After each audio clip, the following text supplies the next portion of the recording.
ఎన్ని ఎకరాలు ఉంది? నాకు 3 ఎకరాలు 3 ఎకరాలు. రైతు బంధు వచ్చిందా నీకు? వచ్చింది. రుణమాఫీ అయిందా? అయింది. నువ్వేం వేసినావు? వరి వేసినావా? వరి వేసినాం, పత్తి పెట్టినాము, మొక్కదనం. మరి పోయి వచ్చిరా పొలం కాడికి వేసి వచ్చిరా? ఎవరు ఇప్పుడు మీరు పొలం కాడికి? పొలం కాడికి మా వాళ్ళు పోతారు, మా కొడుకు. పింఛన్ వస్తుందా? పింఛన్ వస్తుంది. ఎంత వస్తుంది? 2000. 2000. మరి 4000 ఇస్తానే. ఇప్పుడు నువ్వు కాంగ్రెసేనా? ఇక కాంగ్రెసే ఇక. మరి అట్లీస్ట్ మీకన్నా 4000 ఇవ్వాలి కాంగ్రెస్ వాళ్ళకన్నా. ఏది ఇస్తలేరు కదా, ఆడ లూటి పోయింది అంటాను కదా. లూటి పోయిందా? మరి అప్పుడు తెలియదు, ఎలక్షన్ల కంటే ముందు లూటి పోయిన విషయం తెలియదా? ఇక వాళ్ళకి తెలుసునేమో కానీ మనకే కనుక ఇప్పుడు చెప్తా అంటే వింటాను అంతే. ఇప్పుడు ఈయన మీ మీ ఎమ్మెల్యే టీఆర్ఎస్ పార్టీ నుంచి కారు గుర్తు పైన గెలిచిండు. ఎందుకు పార్టీ మారిండినా? ఎందుకు మరి వాళ్ళ సంపాదన కొరకు వాళ్ళు మారుతారు అంతే. అయ్యో మీకోసమే మారినా చెప్తా. మా కోసం ఏం మారుతారు? ఇంతమందికి చెప్తారా? చేయగలుగుతాడా?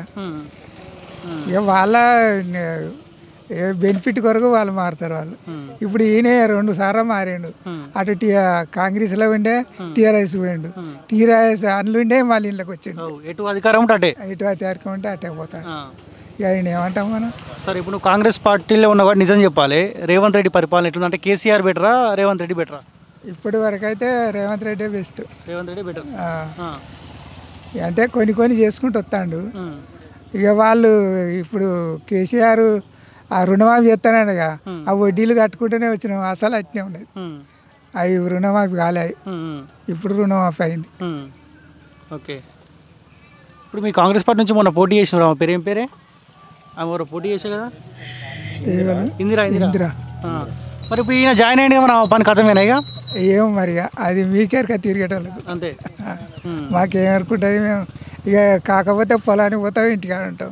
ఇక మేము తిరిగేటోళ్ళం. మీటింగ్ మీద వెలకదురుతుంది, మీటింగ్ మీద పోలేదు. మీరు ఊరేమో కాంగ్రెస్ వాళ్ళు? మీ ఊర్లో వేరా చాలా మంది వేరా? పోయిళ్ళు కొంతమంది పోయిళ్ళు, కానీ మేమైతే పోలే. ఇక వాళ్ళ పార్టీ అనుకునే వాళ్ళు పోయిళ్ళు. ఇక కాంగ్రెస్ పార్టీ వాళ్ళు ఎక్కువ పోలే. విన్నావా కేసీఆర్ ఏం మాట్లాడుతున్నా? విన్నావా? విన్నా. ఏమనిపించింది? నిజమే చెప్తుండా? అవన్నీ అబద్ధ కూతలే అవన్నీ. అంతే. ఏ చెయ్యని పనులు అవి, చెయ్యని మాటలు మాట్లాడతారు, అవి కావు. ఇక ఆయనే ఇక మళ్ళీ మనదే వస్తుంది అంటుండు, టీఆర్ఎస్ వస్తుంది అని అంటుండు. కొడుకు అంటాడు, తండ్రి అంటాడు, అల్లుడు అంటాడు. వాళ్ళు మళ్ళీ మేమే వస్తాం, టీఆర్ఎస్ వస్తుంది, మేమే మంచిగా చేస్తామని అంటారు. ఇవరకు చేసిందే ఉన్నది, ఇప్పుడు చేసేది అంతే. ఇప్పటి వరకు అయితే మా వరకు అయితే అంతే. ఇక ఉప ఎన్నిక వస్తాడా? మీ కేసీఆర్ గెలిచాడా మళ్ళా? ఇక అది అదృష్టం అనుకోవాలి, ఇక చెప్పలేము. గాలి ఎట్లా వస్తుంది ఇక అది, ఇక అది గాలిని బట్టే ఉంటుంది కదా. అన్నా నమస్తేనే. ఏం పేరు అన్న? మీ పేరు? వెంకటేశ్వర. ఓకే. ఏం చేస్తుంటారా? నేను మామూలుగా వర్క్ చేస్తాను, పెయింటింగ్ కాంట్రాక్ట్ పడుతుంటారా? ఏం మారిందన్న స్టేషన్ గన్పూర్ మార్పు తర్వాత? ఇప్పుడు కాంగ్రెస్ పార్టీ అధికారంలోకి వచ్చి సంవత్సరం అవుతా ఉంది కదా, ఇక్కడ టీఆర్ఎస్ పార్టీ నుంచి గెలిపించిన కాంగ్రెస్ పార్టీ కండుగా కప్పుకున్నాడు. అట్లీస్ట్ ఈయన పార్టీ మారినందుకన్నా స్టేషన్ గన్పూర్కి ఏమైనా డెవలప్మెంట్ ఏమైనా కనిపిస్తూ ఉందా? కనిపిస్తుంది, చాలా మార్పు, చాలా జరిగింది మార్పు. ఏం చేయగలిగిందన్న ఈ సంవత్సరాల కాలంలో కడియం శ్రీ గారి? చాలా వరకు డ్రైనేజీలు కానీ, సీసీ రోడ్లు కానీ, మిగతా స్కూళ్ళ విషయాలలో కానీ, ఎడ్యుకేషన్ పరంగా చాలా జరిగినాయి. ఇప్పుడు ఏమంటారంటే ఉప ఎన్నికలు వచ్చే అవకాశం ఉంటుంది అని అంటున్నారన్న. సో ఒకవేళ 9 నియోజకవర్గాల వరకు పార్టీ మారిరో, ఒకవేళ ఉప ఎన్నిక వస్తే ఇక్కడ కూడా వచ్చే అవకాశం ఉంటుంది కదా. ఒకవేళ ఉప ఎన్నిక వస్తే కడియం సీఆర్ మళ్ళీ గెలుస్తాడా? గెలుస్తాడు. ఉప ఎన్నిక రాదనుకుంటాను, ఒకవేళ వస్తే గెలుస్తాడు. కానీ టీఆర్ఎస్ పార్టీ కూడా గట్టి పట్టే ఉంది. ఈయన టీఆర్ఎస్ పార్టీ నుంచి గెలిచింది కాబట్టి మళ్ళీ టీఆర్ఎస్ పార్టీకి అవకాశం ఉండదని ఎందుకు అనుకుంటారు? సరే, ఈ మధ్య కాలంలో, ఈ సంవత్సరాల కాలంలో గ్రౌండ్లో కొంత కాంగ్రెస్ పార్టీ పైన వ్యతిరేకత కనిపిస్తుంది కదా, టీఆర్ఎస్ పార్టీకి ఏమైనా కలిసి వస్తుందా? లేదు, అలాంటివి ఏముండదు. ఇప్పుడు ఏంటంటే ప్రత్యక్షంగా ఎవరు లేరు, సరైన క్యాంట్ లేరు. అక్కడ ఉంది ఎవరు? రాజయ్య. కాబట్టి రాజయ్యకు అనుకూలంగా ఇక్కడ లేదు వాతావరణం, ఇక్కడ అనుకూలమైన వాతావరణం లేదు కాబట్టి అది ప్లస్ అవుతుంది శ్రీగారికి. శ్రీగారి కూడా ఏంటంటే వర్క్ విషయాలలో చాలా ఫాస్ట్ ఉంటాడు, వర్క్ చేయగలుగుతాడు. అది 6 గ్యారంటీల విషయంలో పబ్లిక్ కొంత ఇబ్బంది పడుతున్నారు. అంటే 100 రోజులలో 6 గ్యారంటీలు అమలు చేస్తామని చెప్పారు. సంవత్సరం అయింది, ఇంకా పూర్తి స్థాయిలో అమలు కావట్లే కదా, ఇక్కడ ఇబ్బంది పడుతుంది. కాకపోవచ్చు, సరే ఇప్పుడు 6 గ్యారంటీలు 2 నెలలు 3 నెలలు చెప్పిండు వస్తూ, కాకపోవచ్చు కొద్దిగా టైం తీసుకుని ఇంకొకటి అవుతున్నాయి, జరుగుతున్నాయి. కాకుండా ఏంటంటే అక్కడ ఉన్న ఇబ్బందులు బట్టి, కొన్ని పరిస్థితుల బట్టి కొన్ని సాల్వ్ చేయడానికి చాలా వరకు ప్రయత్నాలు చేస్తారు, జరుగుతుంది కూడా. ఇప్పుడు మన ఎల్కాతుర్తి మీటింగ్ తర్వాత ఏమైనా బీఆర్ఎస్ పార్టీ కాస్త జోష్ మీద ఉన్నట్టు ఏమైనా కనిపిస్తుంది? లేదు, చాలా పడిపోయింది, గ్రాఫ్ మొత్తం పడిపోయింది, ఇంకా పడిపోయిందా? చాలా పడిపోయింది. అసలు మీటింగ్ పెట్టకపోతే బాగుండేది, ఇంకా కొద్దిగా మంచిగా ఉండు. అది పెట్టడం వల్ల చాలా మైనస్ అయింది. అదేంటంటే కేసీఆర్ ఏం మాట్లాడతాడు, ఏముంటుందో, ఇంకేమన్నా జరుగుతుందా, ఇంకా కొంచెం పబ్లిక్లో కొంచెం జోస్ వస్తుంది అనే ఆలోచన చేసిండు. కానీ అది చాలా పడిపోయింది.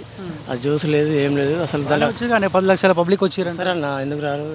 ఏ మీటింగ్ పెట్టినా వస్తారు. 500కి ఇస్తే ఈ 500 కానీ 200 కానీ సరే, వాళ్ళ దాన్ని బట్టి వాళ్ళ ఉన్న నియోజకవర్గాల వాళ్ళ మండల లెవెల్ గ్రామ లెవెల్లో ఎంత తీసుకొని పోయిండు. ఒక్కోసారి ఎక్కువ వేసు, ఒక్కోసారి తక్కువ వేసు. సరే ఇవాళ మీటింగ్ పెడితే 10 లక్షల మంది రావచ్చు, 11 లక్షల మంది రావచ్చు, అది ముఖ్యం కాదు కదా. ఇప్పుడు మరి పని లేకుంటున్న వాళ్ళు కూడా పదాం పని చెప్పి వెళ్ళిపోతారు. పైసలు ఇస్తారు, 500 ఇస్తారంటే ఎవరైనా వెళ్ళిపోతారు, పోతారు. అక్కడ 10 లక్షలు వచ్చారా 20 లక్షలు వచ్చారని అది ముఖ్యం కాదు. కాకపోతే పార్టీ అనేది కనుమరుగైపోతున్నట్టు అర్థమవుతుంది. BRS party కనుమరుగైపోయినట్టు దాదాపులో. మీ పని అయిపోయింది, కాంగ్రెస్ పార్టీ పని అయిపోయింది, ఇక రాబోయే రోజుల్లో మేమే అధికారంలోకి వస్తామంటారు అంటారు. ఇప్పుడు ఇక వాళ్ళు ఏంటంటే ఎన్ని రోజులు అధికారంలో ఉన్నారు కదా, వాళ్ళు ఆ భ్రమలలో ఉన్నారు కాబట్టి ఆ భ్రమలు ఇంకా వాళ్ళకి పోతలేవు. అవి వాళ్ళ అధికారంలో ఉండి చాలా వరకు అన్నీ వాళ్ళు అనుభవించి ఉన్నారు కాబట్టి మళ్ళీ మాకు అధికారం రావాలి అని అధికారం లేకపోవడం వల్ల వాళ్ళకి అసలు ఎలాంటి నిద్ర పడతలేదు. వాళ్ళకు అసలు అధికారం కావాలనే ఆలోచన తప్ప ఈ 10 సంవత్సరాల నుంచి ఒక్కరు కూడా ఒక అభివృద్ధి కార్యక్రమాలలో కానీ ఎక్కడ కానీ నిరుపేదలకు ఇక్కడ డబుల్ బెడ్రూమ్లో కానీ మొదలు పెడితే 10 సంవత్సరాల నుంచి మొదలు పెడితే చెప్పాలనుకుంటే అసలు గొడవని జరుగుతుంది బీఆర్ఎస్ గురించి. ఎక్కడ ఏం చేసారు?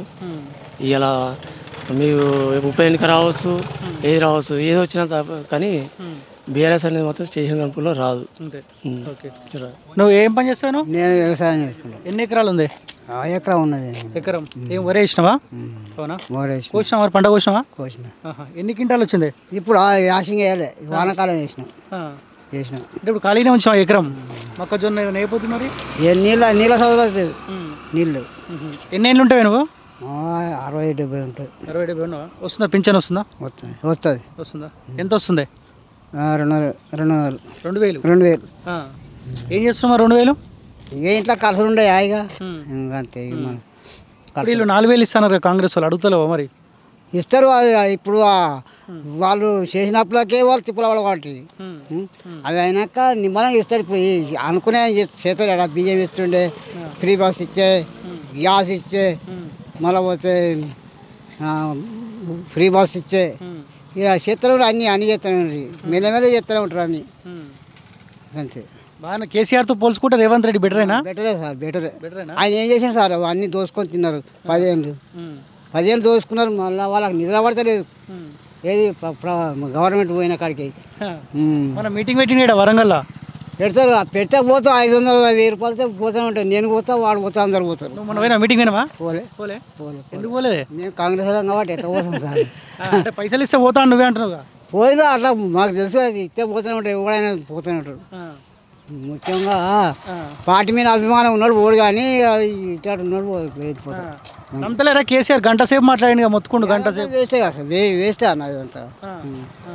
ఇప్పుడు ఏం చేసేవాటికి ఆయన గంట సేపు మాట్లాడు. చేసిన పని చెప్పాలి. ఇచ్చిన హామీలు కూడా ఒక్కటి చేయకపోతుంది. 2-3 ఎకరాల భూమి, ఉద్యోగం, అన్ని ఏదన్నా కాంగ్రెస్ వాళ్ళు కూడా ఏం చేయలేదంట. 100 రోజుల్లో చేస్తా అని చెప్పి చేయలేదు, మోసం చేసి. ఇప్పుడు చేతలో ఉన్నాడు కదా, ఒకడికి పింఛన్లు వెనుక ముందు ఇస్తాడు, అన్నీ చేసుకుంటూ వస్తానండి.